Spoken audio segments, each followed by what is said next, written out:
Sean bienvenidas y bienvenidos nuevamente al canal del estudio. Hasta ahora pues hemos estudiado distintos elementos de las obligaciones, quién participa en ellas, cuál es su objeto, qué significa la relación jurídica e incluso pues vimos cómo el incumplimiento pues puede generar responsabilidad civil. Pero bueno, ahora surge una pregunta más interesante. Pues, ¿de dónde nacen las obligaciones? Porque pues una persona pues no despierta un día siendo pues deudora de otra sin motivo alguno.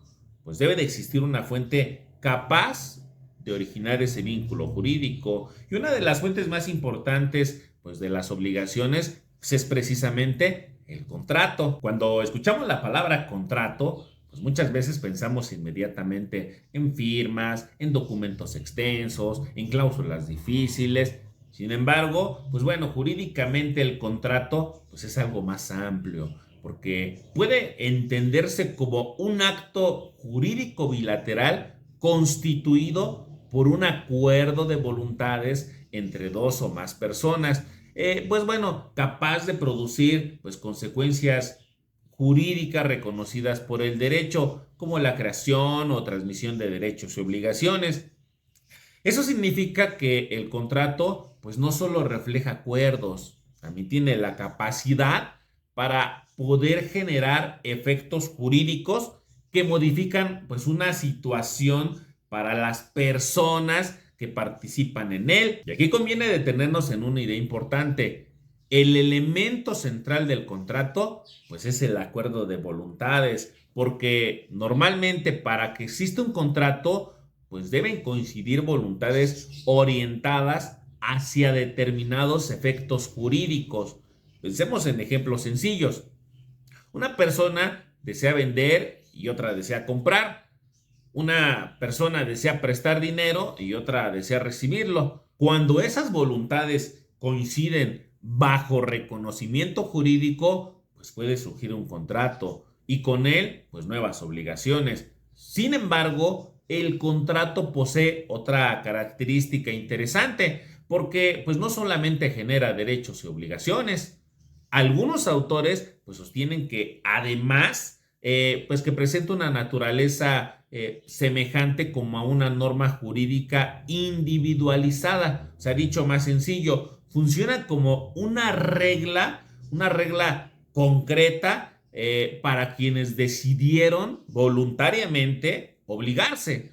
Si dos personas celebran un contrato estableciendo pues determinadas condiciones, esas condiciones pues terminan funcionando pues como reglas obligatorias, pero aplicables específicamente a ellas. Por eso pues suele afirmarse pues que el contrato pues no solo produce efectos jurídicos, también crea pues regulación, pero concreta para quienes participaron en él. Ahora surge una pregunta interesante. ¿El contrato siempre ha significado lo mismo a lo largo de la historia? Pues la respuesta es no. Para comprenderlo, pues conviene mirar brevemente hacia Roma, porque el contrato romano originalmente pues no funcionaba como una fuente general de obligaciones. No bastaba cualquier acuerdo de voluntades para producir consecuencias jurídicas. Solamente ciertos acuerdos reconocidos generaban acción y permitían exigir su cumplimiento. Pero con el paso del tiempo, pues el sistema contractual romano pues evolucionó considerablemente. Existieron contratos pues que requerían determinadas palabras para perfeccionarlo, como la stipulatio, ¿no te suena? Otros dependían de registros escritos, algunos pues exigían pues además la entrega material de una cosa como el mutuo, como el comodato, el depósito, la prenda, que vamos a ver más adelante. Y posteriormente pues surgieron contratos pues capaces de perfeccionarse mediante el simple consentimiento, como la compraventa, el arrendamiento, la sociedad, el mandato, y también pues aparecieron los contratos innominados, pactos que pues bueno, poco a poco pues comenzaron a producir efectos jurídicos. Esta evolución muestra una transformación profunda. El tránsito pues desde sistemas pues dominados por formas rígidas hacia modelos donde pues el consentimiento pues adquiere protagonismo. Dicho de otra manera, una evolución del formalismo hacia el consensualismo. Comprender esta evolución histórica pues nos va a ayudar a explicar por qué actualmente pues damos tanta importancia a la voluntad dentro del derecho privado, porque gran parte de la construcción moderna del contrato pues descansa en la idea de las personas que poseen capacidad para poder crear obligaciones mediante pues decisiones libremente asumidas. Otra pues cuestión importante, ¿no? Ahora surge una cuestión también importante. ¿El contrato debe entenderse como acto jurídico? Generalmente sí. De hecho, suele considerarse uno de los ejemplos pues más representativos del acto jurídico, porque pues el acto jurídico consiste en la manifestación de la voluntad pues destinada a producir consecuencias reconocidas por el derecho. Dichas consecuencias pues pueden consistir en crear, en modificar, en extinguir relaciones jurídicas y pues bueno, bajo esta lógica pues el contrato aparece como una de las expresiones pues más características del acto jurídico. Sin embargo, pues durante mucho tiempo pues la doctrina discutió algo interesante. ¿Todo acto jurídico bilateral constituye necesariamente un contrato? Las respuestas pues, han sido distintas. La llamada concepción amplia pues prácticamente identifica contrato como cualquier acto jurídico bilateral. Bajo esa visión, pues todo acuerdo dirigido en crear, en modificar o en extinguir relaciones jurídicas, pues podría considerarse contrato. Después aparece pues una concepción estricta donde cambia bastante la explicación porque distingue entre convención y contrato. Aquí la convención sería el género y el contrato una especie. Según esa postura, pues no todo acuerdo bilateral constituye contrato.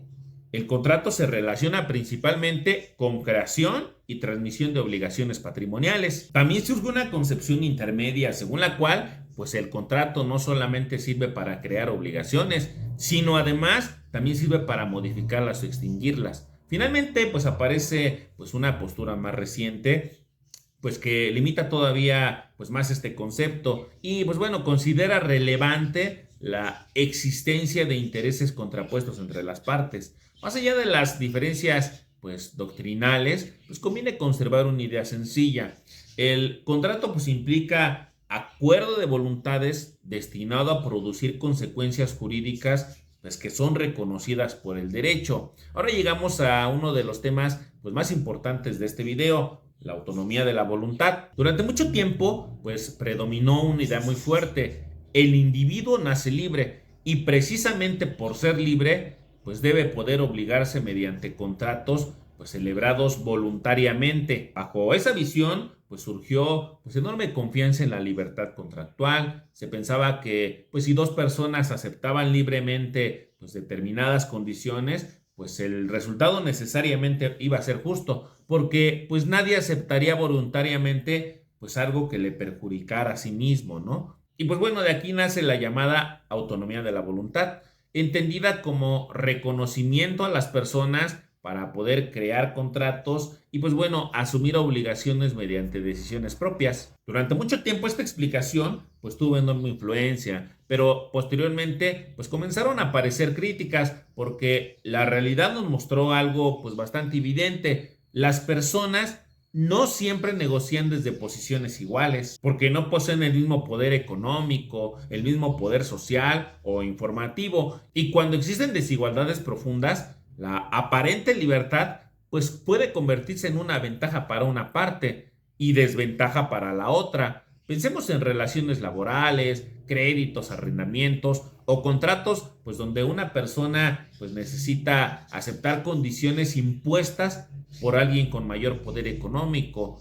Pues aquí comenzó a cuestionarse si la libertad absoluta pues realmente producía justicia. Precisamente por eso el derecho moderno pues comenzó a intervenir cada vez más. Aparecieron pues normas imperativas, prohibiciones, protección para personas vulnerables, restricciones contractuales e incluso pues obligaciones legales que impedían la voluntad pues individual. Esto conduce a una idea importante: la autonomía de la voluntad no desaparece, pero sí dejó de ser absoluta. Actualmente, pues continúa existiendo libertad para contratar, aunque pues sometida a límites pues, relacionados con intereses sociales, con orden público, buenas costumbres y derechos de terceros. Podríamos resumirlo así: las personas conservan libertad para obligarse siempre que aquello que acuerden pues no contradiga límites jurídicos relevantes. Y esto conecta además con otra diferencia importante entre derecho privado y derecho público. En el ámbito privado,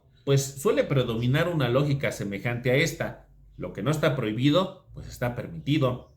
Mientras tanto, pues en el ámbito público ocurre algo distinto. Las autoridades únicamente pueden actuar dentro de sus facultades expresadas por la ley, y a eso suele llamarse como principio de legalidad. Y justamente esa diferencia pues explica por qué la libertad contractual pues funciona de distinta manera según el contexto jurídico. En este video vimos que el contrato pues constituye una de las fuentes principales de las obligaciones y que puede entenderse pues como un acuerdo de voluntades capaz de producir consecuencias jurídicas reconocidas por el derecho. También analizamos cómo pues, evolucionó históricamente desde modelos rígidos hasta sistemas centrados en el consentimiento, por qué suele considerarse pues, uno de los ejemplos más representativos del acto jurídico y cómo la autonomía de la voluntad pues pasó de entenderse como libertad casi absoluta a una limitada. Y esto pues bueno, por intereses sociales, orden público y protección de personas vulnerables. Finalmente pues vimos que pues gran parte de las obligaciones civiles pues nacen precisamente de contratos, y comprenderlos pues ayuda a explicar por qué las personas pues pueden crear vínculos jurídicos mediante su propia voluntad. Si este video te ayudó mejor a entender este tema, te invito a que lo apoyes con un like, que me dejes tu comentario y que lo compartas con más personas interesadas en estos temas. Gracias por quedarte hasta el final de este video, y si quieres ir avanzando paso a paso, te espero en el siguiente video. ¡Gracias!